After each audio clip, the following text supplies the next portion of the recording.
India கூட்டணியில் தலைவர் ஆகிறார் ஸ்டாலின். ராகுலுக்கு விழுந்த மிகப்பெரிய இடி. அதாவது இந்தியா கூட்டணிக்கு தமிழக முதல்வர் ஸ்டாலின் தலைமை தாங்க வேண்டும் என்ற மணிசங்கர் ஐயரின் கருத்துக்கு விசிக தலைவர் திருமாவளவன் ஆதரவு தெரிவித்துள்ளார்.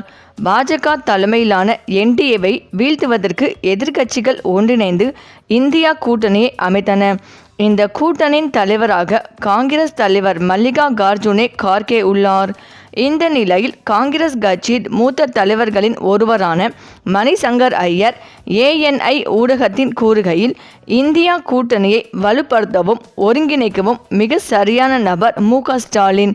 ஜவஹர்லால் நேருவுக்கு பிறகு இந்தியாவின் பிரதமராக பதவி ஏற்குமாறு காமராஜரிடம் கேட்டபோது அவர் அதை கேட்ட அனைவரிடமும் ஒரே ஒரு வாக்கியத்தை சொன்னார். ஆங்கிலம் தெரியாது, இந்தியும் தெரியாது, பிறகு எப்படி பிரதமர் என்று கேட்டார். இப்போது மு.க. ஸ்டாலினும் அதே நிலையில்தான் இருக்கிறார். இந்தியா கூட்டணியை ஒருங்கிணைப்பதற்காக யாராவது ஒரு நபர் முழு நேரத்தையும் செலவிட முன் வந்தால் ராகுல் காந்தி இந்தியாவின் பிரதமராக முடியும். அந்த ஒருங்கிணைப்பு பணியை செய்ய ஸ்டாலின் தான் பொருத்தமானவர் என்று தெரிவித்திருந்தார். மணிசங்கர் ஐயரை தொடர்ந்து உத்தவ் தாக்கரேவின் சிவசேனா கட்சியும் இதே கருத்தை தெரிவித்துள்ளது. இந்தியா கூட்டணிக்கு தேசிய அளவில் மு.க. ஸ்டாலின் அல்லது மம்தா பானர்ஜியை தலைவராக்க வேண்டும் என்று உத்தவ் தாக்கரே சிவசேனா கட்சியின் சாப்னா நாளிதழ் தலையங்கம் எழுதியுள்ளது. இந்த நிலையில் பிப்ரவரியில் திருச்சி விமான நிலையத்தில் செய்தியாளர்களை சந்தித்த விசிக தலைவர் திருமாவளவனிடம் மணிசங்கர் ஐயரின் கருத்து குறித்து கேள்வி எழுப்பப்பட்டது. அதற்கு அவர், காங்கிரஸ் கட்சியின் மூத்த தலைவர் மணிசங்கர் ஐயர் கூறிய கருத்து வரவேற்க வேண்டியது. அவர் முன்மொழிந்ததை நான் வழிமொழிகிறேன் என்றார். மேலும் இந்தியா கூட்டணி ஸ்டாலின், மம்தா பானர்ஜி அல்லது வேறு யாரேனும் தலைவராக இருந்து கூட்டணியை வழிநடத்த வேண்டும் என்று சிவசேனா கட்சியின் யுபிடி அதிகாரப்பூர்வ நாளிதழான சாம்னா தெரிவித்துள்ளது. தமிழகத்தில் சட்டசபை தேர்தல் நெருங்கி வரும் நிலையில் காங்கிரஸ் கட்சி திமுக கூட்டணியில் இடம்பெறுமா என்ற சந்தேகம் வலிமையாக எழுந்துள்ளது. இதற்கு முக்கிய காரணம் தமிழக காங்கிரஸ் தலைவர் செல்வ பெருந்தகை காங்கிரஸ் கட்சி திமுக கூட்டணியில் இருக்கும் என்றும் எம்பி மாணிக்கம் தாகூர் ஆட்சி அதிகாரத்தில் பங்கு வேண்டும் என்ற கோரிக்கை வைத்து வருவதால் இன்னும் கூட்டணி இறுதி செய்யப்படாமல் உள்ளது. இதனிடையே காங்கிரஸ் தலைமையில் உள்ள இந்தியா கூட்டணியை திமுக தலைவர் ஸ்டாலின், மேற்கு வங்க முதல்வர் மம்தா பானர்ஜி அல்லது வேறு யாராவது ஒரு தலைவர் தலைமை ஏற்று வழிநடத்த வேண்டும் என்று மகாராஷ்டிராவின் சிவசேனா கட்சியின் பத்திரிகையான சாம்னாவின் தலையங்கத்தில் செய்தி வெளியாகியுள்ளது. இதில் கூட்டணி மற்றும் காங்கிரசுக்குள் நிலவும் உட்கட்சி பூசல்கள் மற்றும் தலைமை குறித்த நிச்சயமற்ற நிலை, முக்கிய மாநில தேர்தல்களுக்கு முன்னதாக எதிர்க்கட்சிகளின் ஒற்றுமையை சீர்குலைக்கும் அபாயம் இருக்கிறது. தேர்தல்கள் நெருங்கி வரும் நிலையில் எதிர்க்கட்சியில் கூட்டணி குறிப்பிடத்தக்க நட்பு ரீதியான மோதலை சந்தித்து வருகிறது.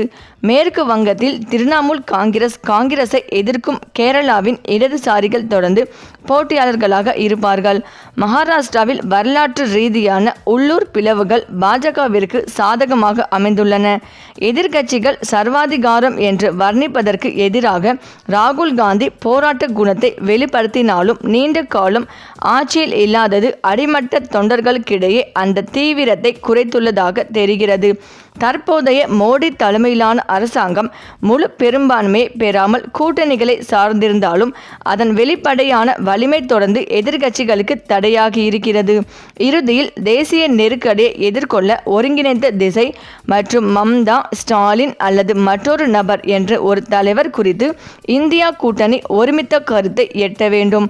லோக்சபா தேர்தலுக்கு பிறகு கூட்டணியில் தலைமை குறித்த விவாதங்கள் அதிகரித்து வருவதாக சாம்னா சுட்டிக்காட்டியுள்ளது. மேலும் மகாத்மா காந்தி ஒருமுறை தனது ஆன்மீக மற்றும் தேசபக்தி வழிகாட்டுதலுக்கு தனது உள் மனசாட்சியை நம்பியிருந்தார்.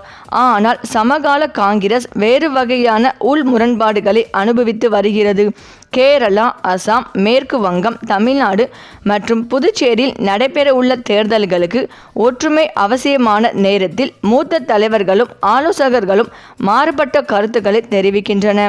கூட்டணிக்குள் இருக்கும் வெவ்வேறு பிரிவினர் உயரிய பதவிக்கு வெவ்வேறு தலைவர்களை ஆதரிக்கின்றனர்.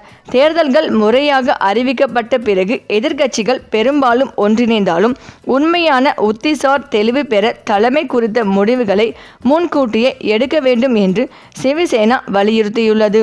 அரசாங்கம் மத உணர்வுகளை திறம்பட பயன்படுத்தி பொதுமக்களின் கருத்தை தன் பக்கம் ஈர்த்துள்ளது.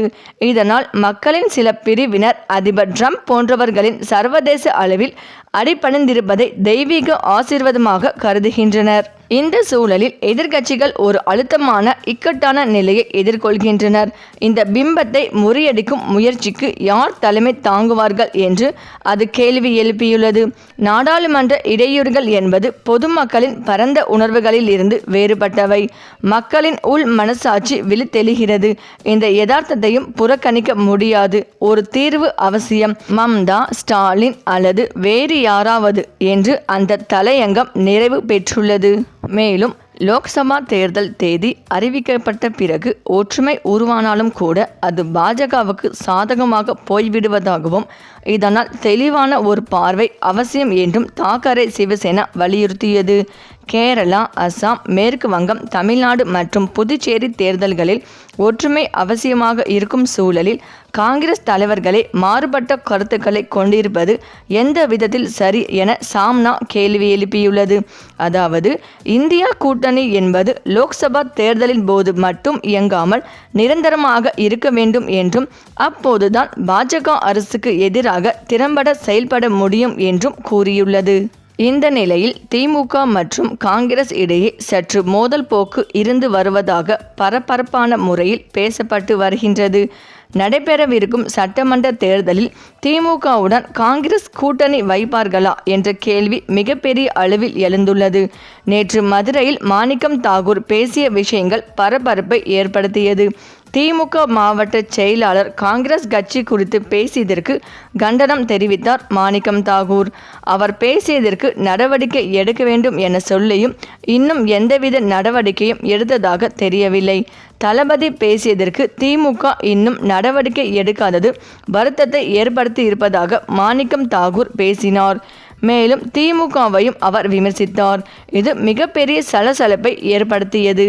இதனைத் தொடர்ந்து தமிழக காங்கிரஸ் தலைவர் செல்வ பெருந்தகை இன்று பெங்களூர் சென்றிருக்கிறார். தமிழக காங்கிரஸ் குறித்து கார்கேவை சந்திக்க பெங்களூர் சென்றதாக கூறியிருக்கின்றார் செல்வ பெருந்தகை. இவ்வாறு திமுக மற்றும் காங்கிரஸ் கூட்டணி தொடருமா இல்லையா என்ற கேள்வி எழுந்து வரும் நிலையில் காங்கிரஸ் கட்சியின் மூத்த தலைவரான மணிசங்கர் ஐயர் முதல்வர் மு.க. ஸ்டாலின் அவர்களை பாராட்டி புகழ்ந்து பேசியிருக்கிறார். அவர் பேசியதாவது, இந்தியா கூட்டணியின் தலைவராக தகுதி இருக்கும் நபர் மு.க. ஸ்டாலின் தான். அவரால் தான் இக்கூட்டணியை ஒருங்கிணைக்க முடியும். அவரால் மட்டும்தான் இக்கூட்டணியை ஒன்று சேர்க்க முடியும் என்றார். மேலும் பேசிய அவர், தற்போது காமராஜ் இருந்த இடத்தில் தமிழக முதல்வர் மு.க. ஸ்டாலின் இருக்கின்றார். ஒரு கட்டத்தில் நேருவிற்கு பிறகு இந்தியாவின் பிரதமராக பதவி ஏற்குமாறு காமராஜரிடம் கேட்டோம். ஆனால் இந்திய பிரதமராக பதவியேற்க காமராஜ் மறுத்துவிட்டார். அந்த இடத்தில்தான் தற்போது தமிழ்நாடு முதலமைச்சர் மு.க. ஸ்டாலின் இருக்கின்றார். கண்டிப்பாக ராகுல் காந்தி இந்திய பிரதமராக பதவியேற்க முதல்வர் மு.க. ஸ்டாலின் உறுதுணையாக இருப்பார் என மணிசங்கர் ஐயர் கூறினார். குறிப்பாக ராகுல் காந்தி இந்திய பிரதமராக இந்தியா கூட்டணி மிகவும் வலுவாக இருக்க வேண்டும். இந்தியா கூட்டணியை வலுவாக்க ஒருவர் தேவை. எனவே அந்த கூட்டணியை ஒருங்கிணைக்க ஸ்டாலின் திறமையாக செயல்படுவார் என நம்புகின்றேன். இந்தியா கூட்டணிக்கு தமிழக முதல்வர் மு.க. ஸ்டாலின் தலைவராக வேண்டும் என காங்கிரஸ் மூத்த தலைவர் மணிசங்கர் ஐயர் பேசினார். இந்த நிலையில் காங்கிரஸ் கட்சியின் மூத்த தலைவர் மணிசங்கர் ஐயர் முதல்வர் மு.க. ஸ்டாலினை பாராட்டி புகழ்ந்து பேசிய நிலையில் மக்களுக்கு குழப்பம் ஏற்பட்டு இருக்கின்றது. ஒரு பக்கம் கண்டிப்பாக திமுகவுடன் காங்கிரஸ் கூட்டணி வைக்காது என சொல்கின்றனர். மறுபக்கம் மணிசங்கர் ஐயர் போன்ற மூத்த தலைவர்கள் முதல்வர் மு.க. ஸ்டாலினை பாராட்டி வருகின்றனர். இதன் மூலம் திமுக காங்கிரஸ் கூட்டணி கண்டிப்பாக அமையும் என சொல்லப்படுகின்றது. இவ்வாறு திமுக மற்றும் காங்கிரஸ் கட்சியின் கூட்டணி தொடர்பான பேச்சுகள் பரபரப்பாக போய்கொண்டு இருக்கின்றன. விரைவில் இவர்களின் கூட்டணி தொடர்பான இறுதி முடிவு வெளியாகும் என எதிர்பார்க்கப்படுகின்றது. சரி, இந்த வீடியோ பற்றிய உங்கள் கருத்துக்களை கமெண்ட்ல சொல்லுங்க. மேலும் இந்த வீடியோ உங்களுக்கு பிடித்திருந்தால் லைக் பண்ணுங்க, ஷேர் பண்ணுங்க, மறக்காம நம்ம சேனலை சப்ஸ்கிரைப் பண்ணிக்கோங்க. தேங்க்ஸ் ஃபார் வாட்சிங்.